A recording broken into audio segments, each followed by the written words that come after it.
Pronto.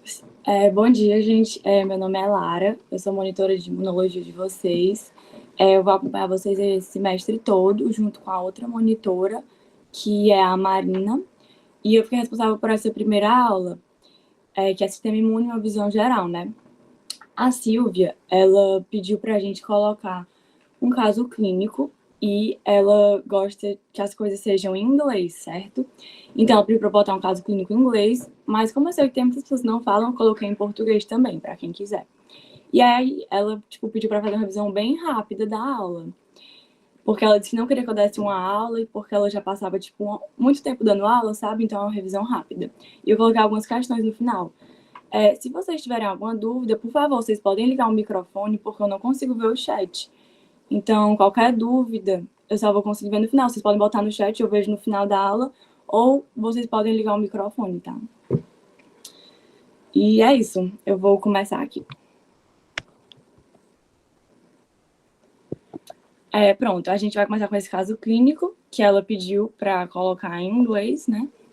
E eu vou dar 2 minutinhos para vocês lerem. Tem em português também. Só um minuto que eu tô aceitando mais pessoas aqui. Tem em português também, e eu vou passar para em português logo.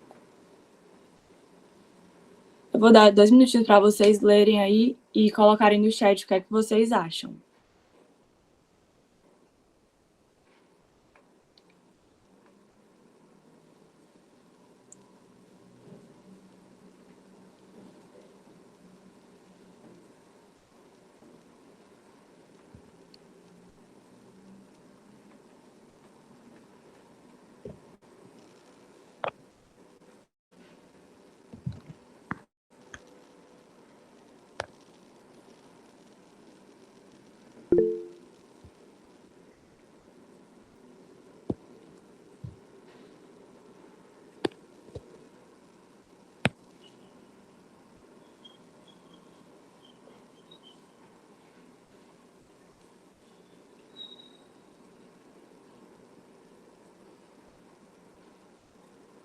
Pronto, isso mesmo, gente.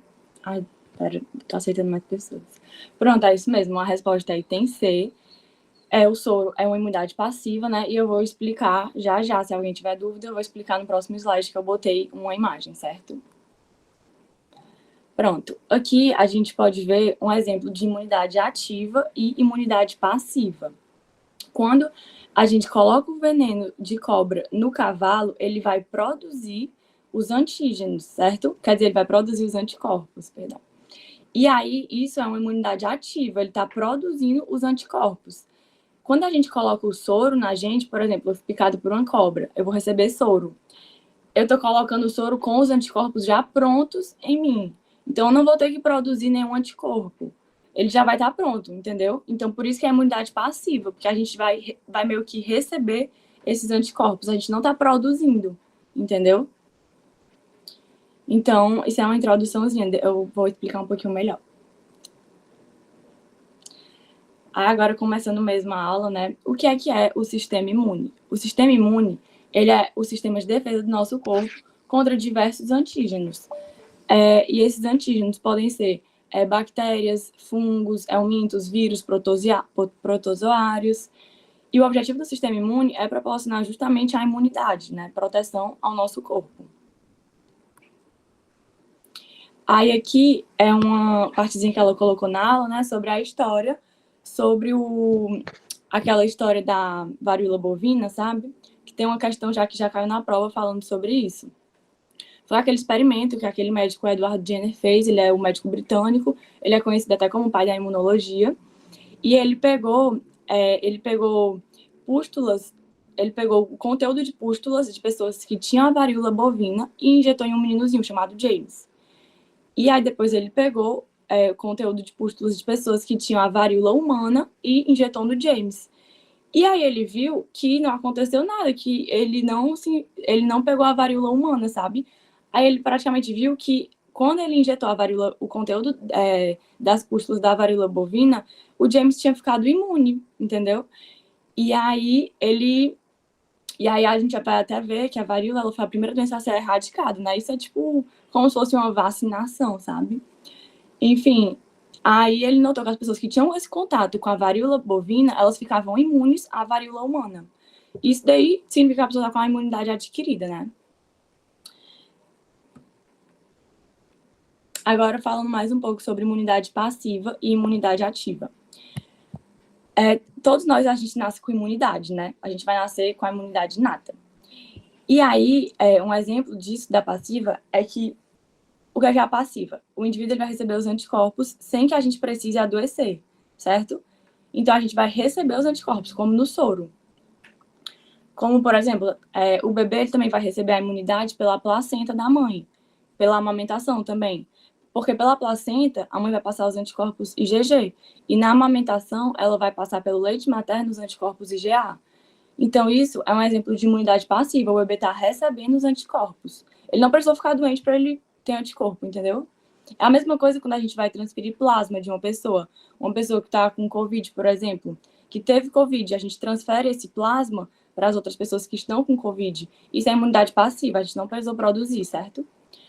E o soro antiofídico que eu falei também.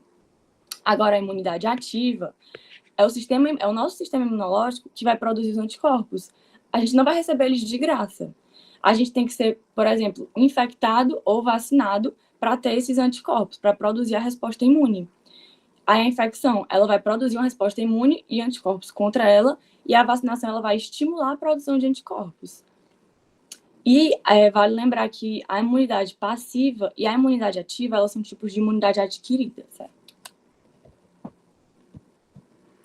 Agora, essa parte aqui é bem importante, certo? Que é para diferenciar os tipos de imunidade, a inata e a adquirida. Tipo, sempre tem questão de prova falando sobre isso. Aí, agora as características da imunidade inata. Vocês têm que saber que a imunidade inata, a gente já nasce com ela, certo? A gente já nasce com ela.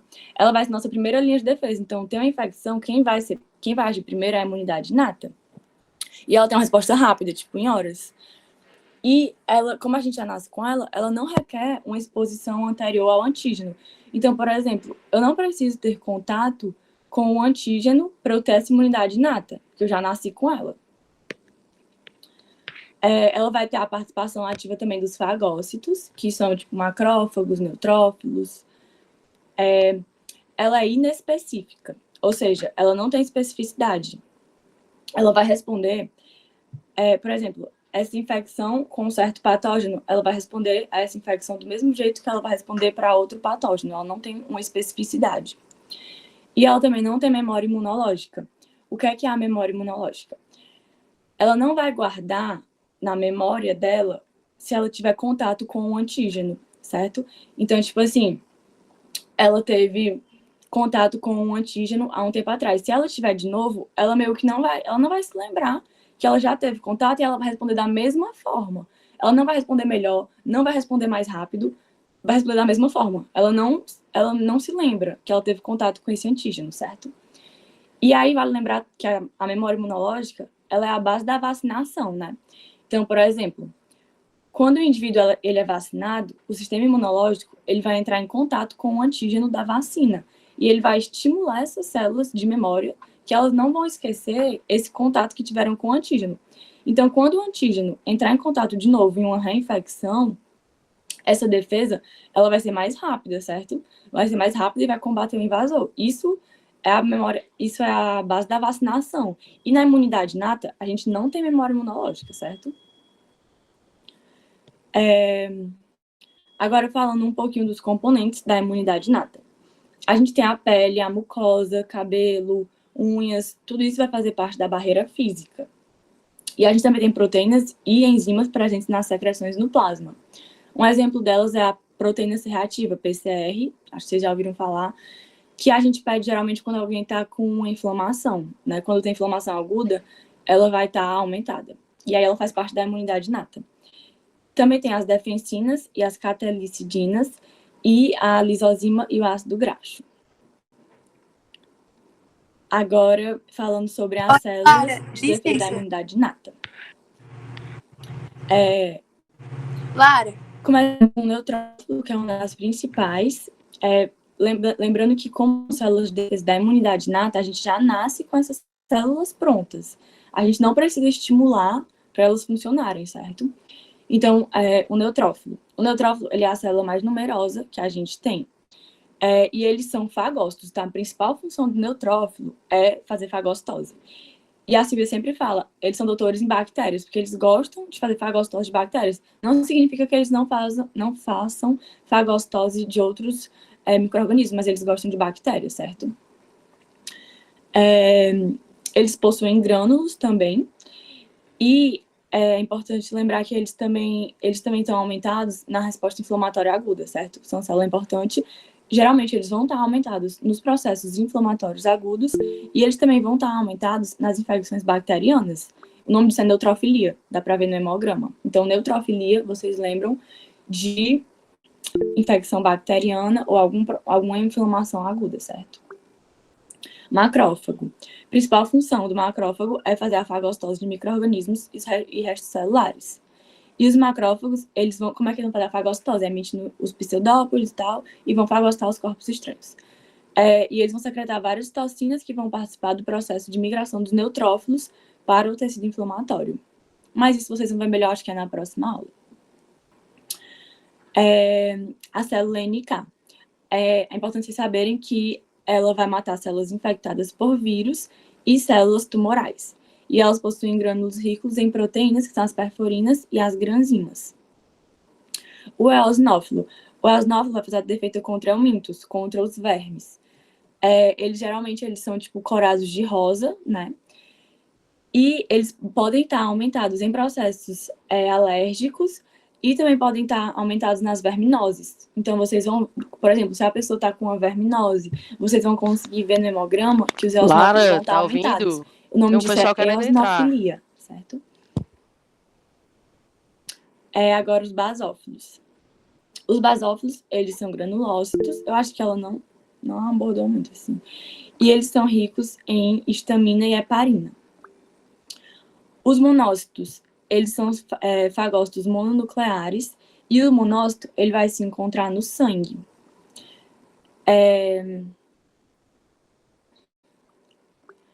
O monócito, ele se encontra no sangue. E o macrófago, quando o monócito ele vai para o tecido, ele meio que se transforma no macrófago, certo? Aí agora os mastócitos. Os mastócitos, eles possuem grânulos com histamina dentro deles. E eles vão estar aumentados também nas reações alérgicas. A célula dendrítica, que a Silvia fala, né, que é a fofoqueira do sistema imune, elas são células apresentadoras de antígenos. Eu vou falar um pouquinho mais sobre elas já já. E elas são especializadas na captura e na apresentação dos antígenos, quer dizer, dos peptídeos aos linfócitos. Agora, como que ocorre a comunicação entre as células de defesa da imunidade inata? As células da imunidade inata, elas vão secretar moléculas de comunicação chamadas de citocina, como, por exemplo, as interleucinas, interferon alfa, interferon gama. Todas essas citocinas, elas funcionam como moléculas de comunicação, né? E aí, elas podem ter ação autócrina, parácrina ou endócrina.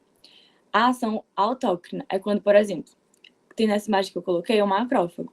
Aí a autócrina por exemplo, é quando o macrófago, ele secreta uma citocina e ela vai agir sobre ele mesmo, certo? Ação autócrina. Aí a parácrina é quando o macrófago, ele vai produzir uma citocina que vai agir no endotélio ou em uma célula próxima. E a ação endócrina é quando ele produz uma citocina que vai agir, por exemplo, no fígado, certo?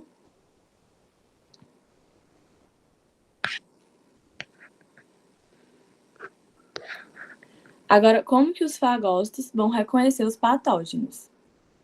Os fagócitos e as células dendríticas, eles vão reconhecer os PAMPs, que são os padrões moleculares associados ao patógeno, ou também vão reconhecer os DAMPs, que são os padrões moleculares associados ao dano.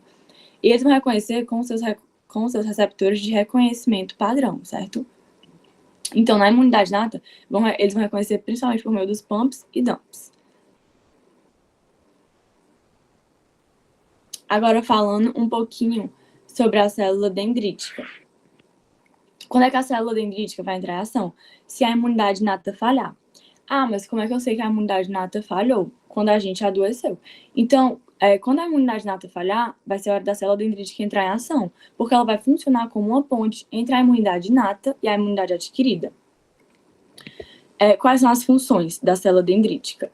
A principal função que vocês têm que saber é que ela tem a função de apresentar peptídeos aos linfócitos T. O que é o peptídeo? É como se fosse uma partezinha do antígeno, certo? Então, ele vai apresentar esse peptídeo aos linfócitos T. Pode ser o linfócito TCD4, TCD8. E a célula dendrítica, ela vai migrar, dado o tecido inflamado, para os órgãos linfóides secundários, que é o linfonodo e o baço, para apresentar, certo? Ela também pode secretar citocinas e tal, mas vocês têm que saber que ela vai apresentar os peptídeos para os linfócitos T. E aí, como eu falei, ela vai migrar do tecido inflamado lá para os órgãos linfóides secundários, que são o linfonodo e baço. Aí lá no linfonodo e no baço, é o local onde vai ocorrer esse encontro da célula dendrítica da imunidade inata com os linfócitos T da imunidade adquirida, com os linfócitos T virgem. Agora, falando um pouquinho sobre a imunidade adquirida também, é importante vocês saberem essas características. Se a imunidade inata falhar, né, como eu falei, se ela não for suficiente, aí a imunidade adquirida vai entrar em ação. E quais são as características da imunidade adquirida? Ela não está presente ao nascer. Então, é diferente da inata. Quando a gente nasce, a gente tem a imunidade inata. A adquirida, ela não está presente ao nascer. A gente precisa ter a exposição com o antígeno para desenvolver esse tipo de imunidade. Então, a gente precisa ou ter uma infecção prévia ou ser vacinado para desenvolver a imunidade adquirida. E ela vai proporcionar uma defesa mais tardia. Como eu falei, a imunidade inata é uma defesa rápida. Essa aqui é uma defesa mais tardia, demora um pouco mais. E ela vai ter a memória imunológica, né? Que eu já expliquei para vocês o que na imunidade inata não tem. Essa memória imunológica, ela vai gerar células que vão proteger a gente em uma reinfecção. Então, por exemplo, se eu já fui infectado por esse vírus e eu entrei em contato com ele de novo, a minha resposta vai ser mais rápida, vai ser mais ampla e vai ser mais eficaz contra esse antígeno, né? O que mais? Ela é específica. O que é isso? O que é a resposta específica? Ela assegura que a resposta imune seja específica contra o patógeno que causou aquela infecção ou contra a proteína da vacina. Ela consegue distinguir diferenças sutis entre os diferentes antígenos, né? E aí, essa especificidade que só tem na adquirida, ela vai estar ligada aos receptores dos antígenos dos linfócitos T, que são os TCR, e aos receptores de antígenos dos linfócitos B, que são os BCR. Ela também tem a característica da diversidade, que ela permite que o sistema imune responda a uma ampla variedade de patógenos. E também tem a expansão clonal, que é a expansão clonal. Ela vai aumentar o número de linfócitos antígeno específico a partir dos linfócitos virgem. Isso já é um pouco mais, específico, assim. Pronto, basicamente é isso. Essas são as características. Aí os componentes da imunidade adquirida são os linfócitos e os anticorpos. Aí pode ser os linfócitos TCD4, que são o helper ou auxiliar, né? É a mesma coisa. Pode ser os linfócitos TCD8, que também são chamados de citotóxicos. Pode ser os linfócitos B e os anticorpos, que depois vocês vão aprender.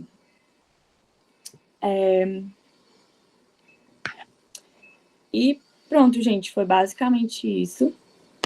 Foi uma revisão rápida, porque, como eu falei, a Silvia pediu para ser meio rápido. E eu coloquei umas questões no final. Vocês querem que eu dê um tempo e vocês respondem, ou vocês querem fazer junto?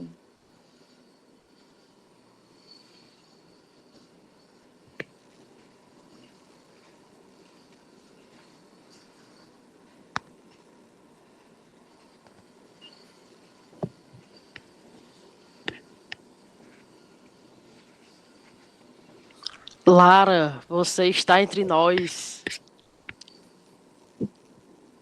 Hello, Lara. Acho que ela não tá escutando, Marieta. Minha filha, acho que eu passei dessa por uma melhor. Tô me sentindo aquele cara do Ghost, que fala e ninguém escuta.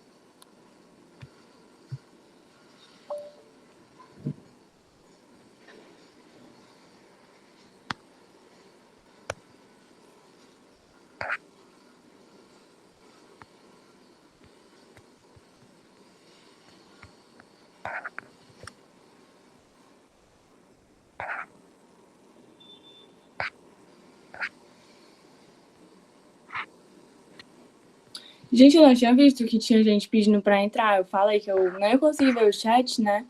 Eu não consegui ver que tinha gente pedindo. Eu também não escutei vocês.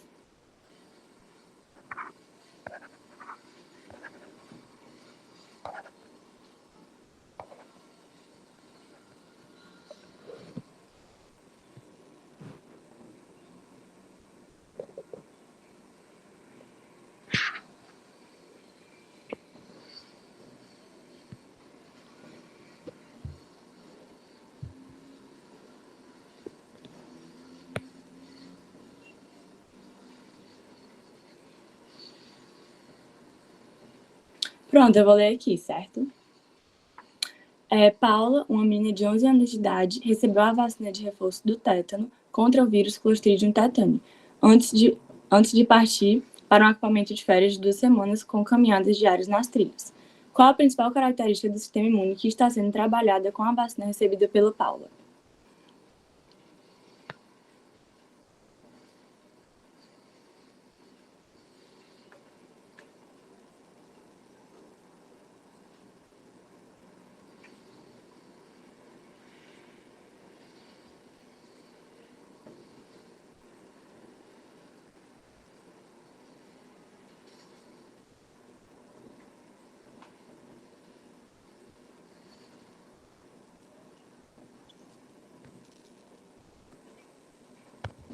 Pronto, é isso mesmo. É item D, certo? Que foi o que eu expliquei, né? Que é a memória imunológica que vai estar sendo trabalhada com a vacina, que é o princípio da vacinação. Agora a próxima questão. Durante a pandemia de Covid-19, alguns pesquisadores postularam que pacientes que tiveram infecção prévia pelo vírus influenza poderiam apresentar imunidade contra o vírus SARS-CoV-2. Qual a propriedade do sistema imune adquirido que não foi assegurada pela hipótese postulada pelos pesquisadores?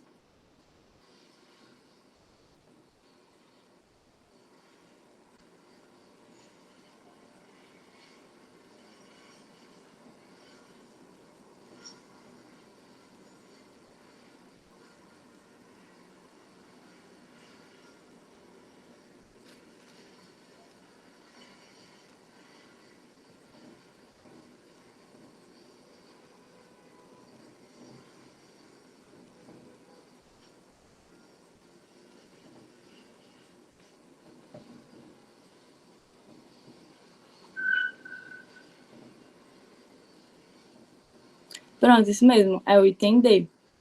Como eu tinha explicado, né, a especificidade é uma propriedade da imunidade adquirida e significa que ele vai agir de uma forma específica para cada antígeno diferente.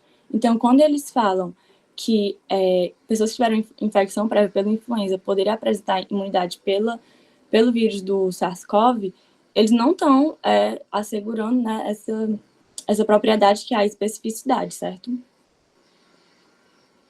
Alguém tem alguma dúvida?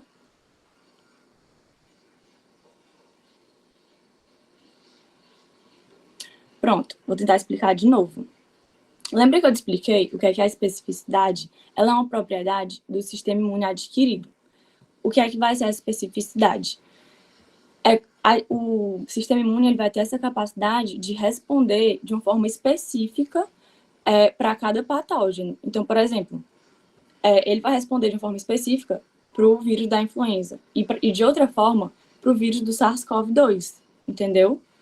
E aí, quando esses pesquisadores formularam essa hipótese de que as pessoas que tiveram uma infecção prévia pela influenza apresentariam imunidade pelo SARS-CoV-2, eles meio que não respeitaram essa propriedade de especificidade, que ele responde de uma maneira específica para cada antígeno.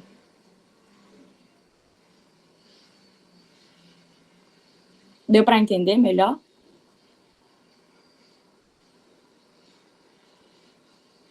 De nada. Vou passar aqui. Essa é um pouquinho maior. Todas essas são questões de prova. Durante a sessão de monitoria, foi discutida as propriedades do sistema imune e os tipos de imunidade. Assim, considerando o que foi discutido durante a monitoria, analise as assertivas a seguir e a relação propostas entre elas. O termo imunidade foi historicamente associada à resistência a patógenos e às diferentes respostas imunes, que é inata e adquirida, desenvolvida contra eles. Por quê? Dependendo do patógeno, é mediada pela imunidade inata, que é rápida e tem a capacidade de distinguir detalhes sutis entre os diferentes patógenos, e ou pela imunidade adquirida, que se desenvolve de forma mais lenta devido à necessidade de reconhecer os PAMPs, mas tem o potencial de gerar proteção contra as reinfecções. E aí vocês falam se elas estão certas ou erradas, se há justificativa.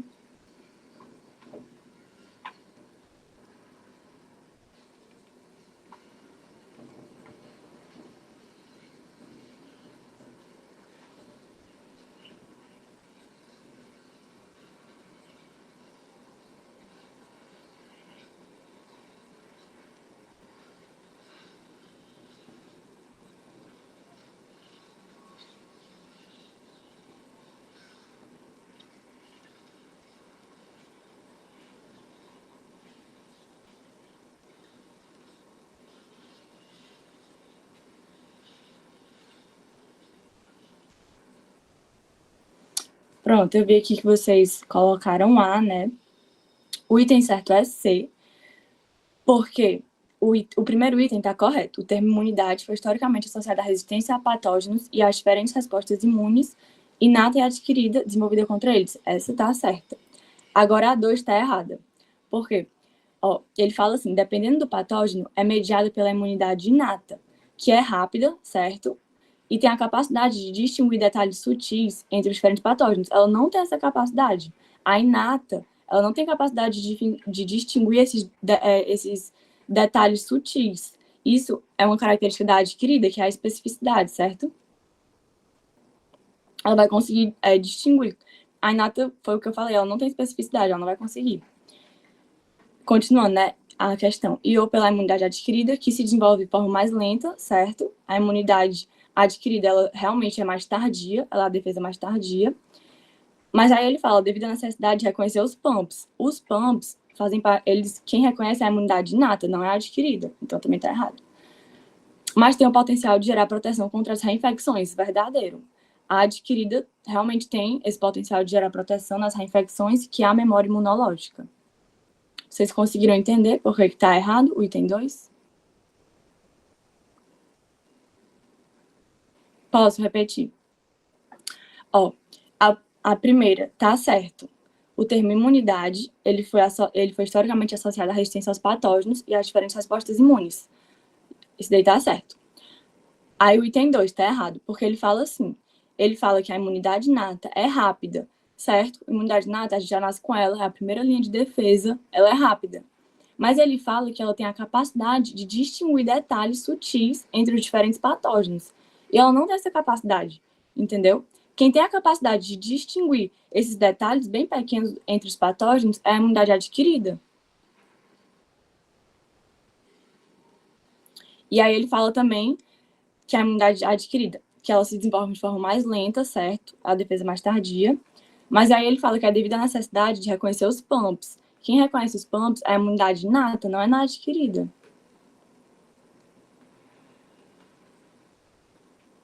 Pronto. Aí fica o item C, que é a asserção 1 é a proposição verdadeira e a 2 é uma proposição falsa. Vou passar aqui. Essa aqui é a última. Alguns pesquisadores acreditam que as vacinas utilizadas no programa de erradicação da varíola humana poderiam fornecer proteção de até 85% contra a varíola do macaco. Considerando esse contexto, analise as afirmativas a seguir com as informações de outros pesquisadores sobre a possibilidade da proteção descrita. 1. Como não há semelhanças entre os vírus, uma vez que são de espécies diferentes e a imunidade adquirida tem como característica principal a especificidade, as chances de proteção são quase nulas, mas se tiverem, deve ser inferior a 20%. 2. A primeira vacina produzida contra o vírus da varíola utilizou o vírus da varíola bovina para estimular a produção de anticorpos, e esses atuaram cruzadamente contra o vírus da varíola humana, protegendo o indivíduo da infecção. E a 3, a possibilidade de proteção existe sim, uma vez que os vírus são muito parecidos e pertencem à mesma família. Assim, o anticorpo produzido contra a varíola contra o vírus da varíola humana pode proteger os indivíduos da infecção pelo vírus da varíola do macaco.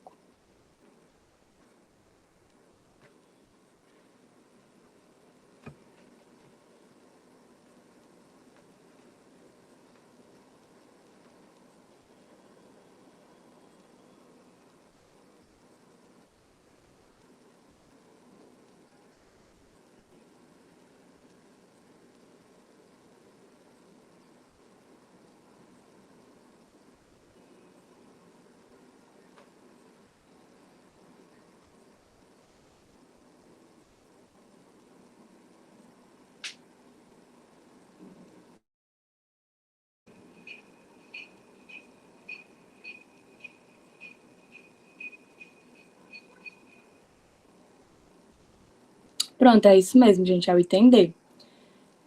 Foi o que eu falei, né, que ia explicar a historinha. É a mesma coisa da historinha, né, da varíola bovina e tal, e é o item D, é 2 e 3. Vocês têm alguma dúvida por que que é?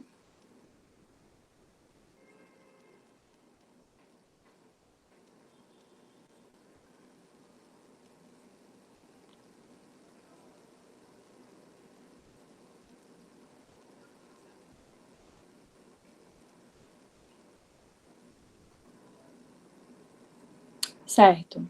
Então foi isso, gente. Eu botei essas questões de prova, e foi isso. Obrigada.